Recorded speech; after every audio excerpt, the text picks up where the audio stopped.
Kocha mkuu wa Simba amefungua ukurasa mpya wa ukweli mzito baada ya mchezo wa jana. Akizungumza kwa uwazi, kocha huyo hakuficha chochote. Alikiri wazi kuwa viwango vya baadhi ya wachezaji viko chini ya matarajio, jambo linalohitaji kazi kubwa ya kurekebisha kikosi.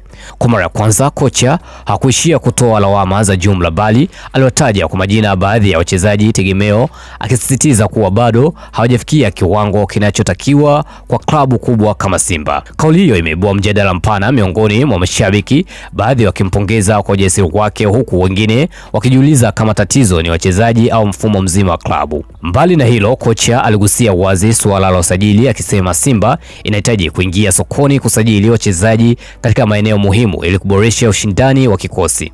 Kwa tafsiri ya haraka, hii ni ishara kuwa kikosi cha sasa bado hakijakamilika kwa kiwango cha kupambana kikamilifu kwenye mashindano ya ndani na kimataifa. Ukitazama kwa jicho pana, kwa zaidi ya misimu minne sasa, Simba imekuwa kwenye mzunguko wa kusajili na kuacha. Makocha wanakuja na kuondoka, falsafa zinabadilika na kila kocha anakuja na mahitaji mapya.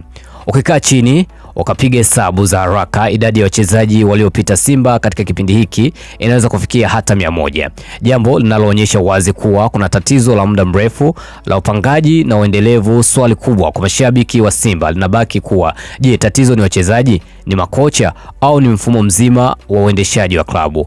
Ukweli ni mmoja, Simba ina kazi kubwa sana ya kufanya kama inataka kurudi kwenye ubora wake wa kutawala ligi, kufanya vizuri Afrika na kuwarudishia mashabiki furaha waliokuwa wameizoea. Mashabiki wameendelea kusubiri kuona kama maneno ya kocha yatafuatiwa na vitendo sokoni ndani ya uwanja.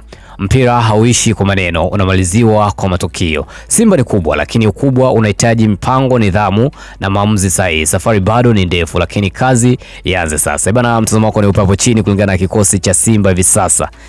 Dondosha hapo chini, sema comment muhimu sana. Mimi naitwa Mr. Baro, the king of all black men, _ the world wide, that's my name.